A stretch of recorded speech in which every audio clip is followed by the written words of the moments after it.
We can now add the UN to the growing list of people complaining about the treatment of U.S. Army Private Bradley Manning. U.S. military officials blocked a UN official from meeting with Manning on Monday. Now, Manning, as we've told you, has been held in solitary confinement at a military prison in Quantico, Virginia, since last July.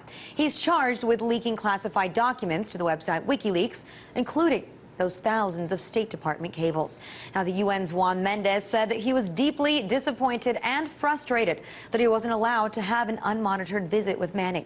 And Mendez wanted to visit Manning to determine if his confinement at the military brig amounts to torture. It's something the UN is trying to investigate. Manning has reportedly been forced to stay in a cell in solitary confinement for 23 hours a day. He's asked every 5 minutes if he's okay, and he must answer, so that doesn't allow him to sleep. And most recent reports say that he's also been forced to strip naked. And don't forget, all of that is without being convicted of a crime. Now, after being denied the visit, the UN issued a reprimand to the U.S. government. But let's not forget that this is not the first time that access to Manning has been denied. Congressman Dennis Kucinich asked to see Manning and was denied. Amnesty International asked to see Manning, and they were denied. So if the military claims that this confinement is within their regulations, why are they so scared to let anybody see him? And this official reprimand does come directly in the wake of a controversy created by the U.S. State Department's annual Human Rights Report. The document attacked a number of countries around the world for human rights violations, including China and Pakistan, but it gave the U.S. a glowing report.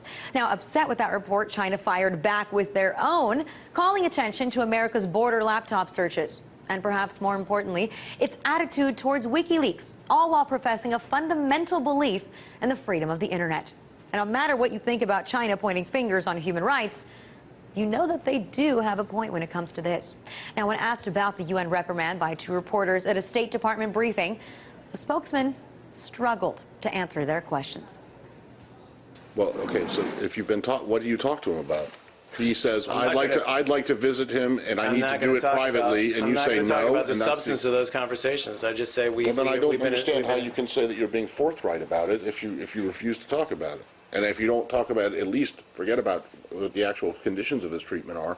But if you're not prepared to talk about your conversations with the special rapporteur, that's being even less than not being forthright, because you're not telling us what you told him. But you understand the legal constraints that I'm operating under, because this is an ongoing legal process. He is being held.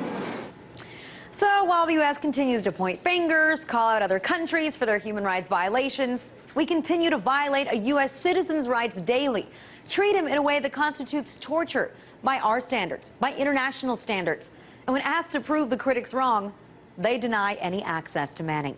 And when questioned about the violations, the State Department seems lost. It's really scary to think that these people are the ones that are looking out for our interest around the world.